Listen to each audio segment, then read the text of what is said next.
Hello Libra, Sun, Moon Rising, and Venus Signs. Kamusta kayo? Sana po'y nasa mabuti kayong kalagayan. Welcome back po sa Star Tarot. At kung bago kayo dito, welcome din po kayo.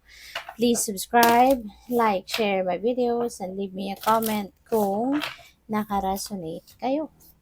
So, first card ni Libra, we have Mirror Guardian. Take time to reflect. Okay?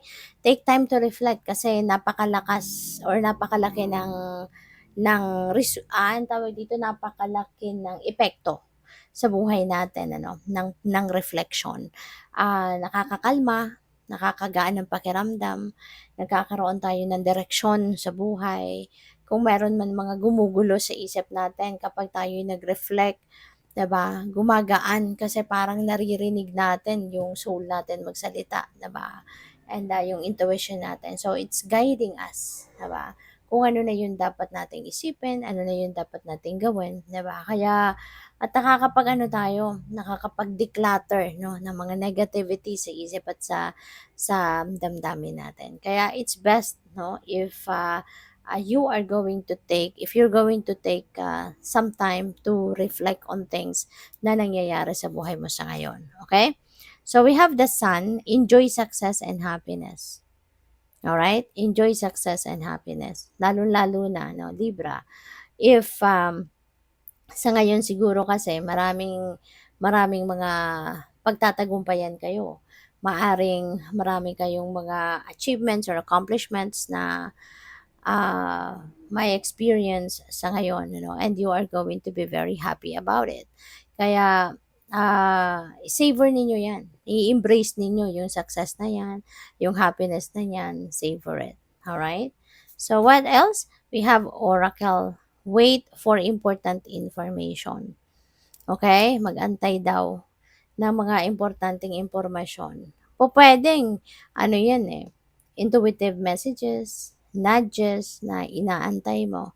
Pwede rin na yan ay mga bagay na ni-research mo. Pwedeng ganun.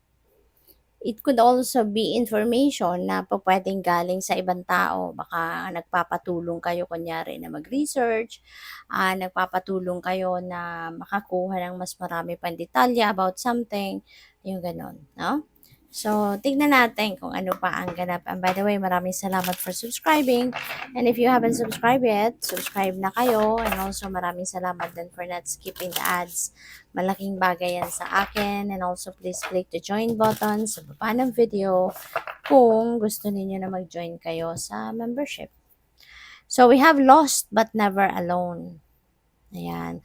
Paminsan, 'di ba, kapag tayo'y naguguluhan, kapag magulo ang isip natin, something is bothering us, 'di ba? Minsan feeling natin parang nawawala tayo sa wisyo, nawawala tayo sa sarili natin, 'di ba? Paminsan kapag gulong-gulo na tayo, parang gano'n. But that doesn't mean na mag-isa ka lang, 'di ba? It doesn't mean na walang puwedeng makaagapay sa'yo, walang puwedeng makatulong sa'yo, 'di ba?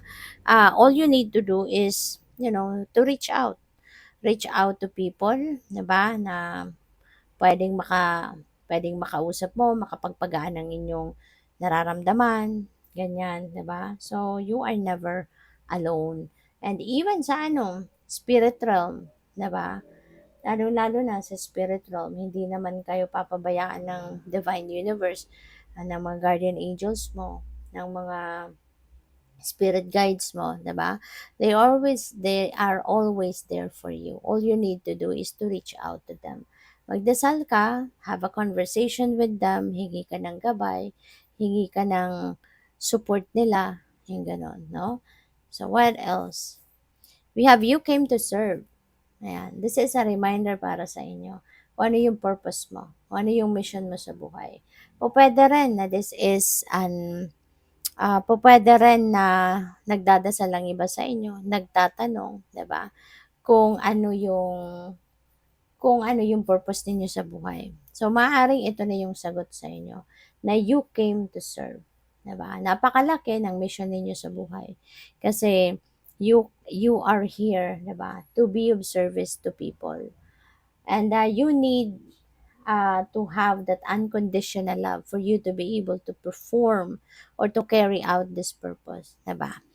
Kasi iba-iba tayo eh. Merong mga tao na sobrang saya nila kapag nakakatulong sa iba.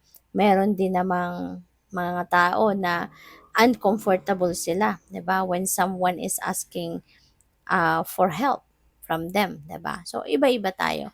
But sa'yo siguro mararamdaman mo din ito.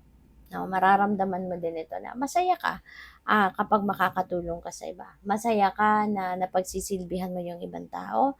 Masaya ka na nakakapagpagaan ka ng buhay ng ibang tao. Nakakapagpangiti ka ng ibang tao. No? And yung service na to could be in many different ways. Depende sa iyong kakayanan. Diba?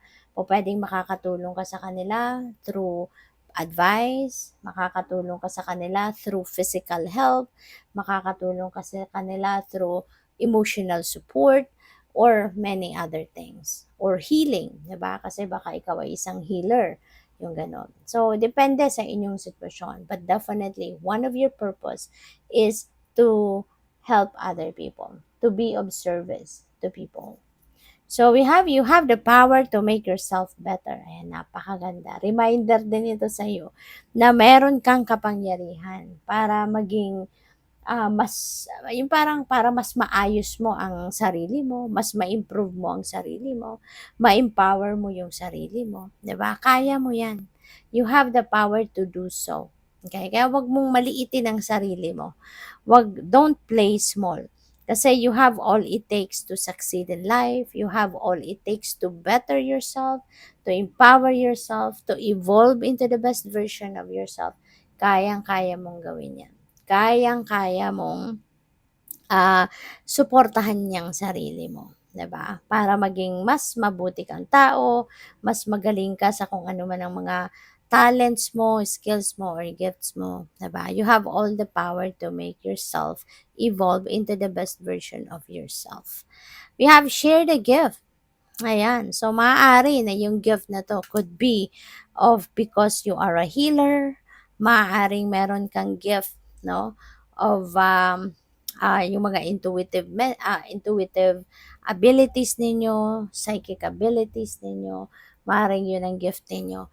Diba? Or other kinds of spiritual gifts, no? So, it's about time now for you to share it. Feeling ko dito, you're a healer. No?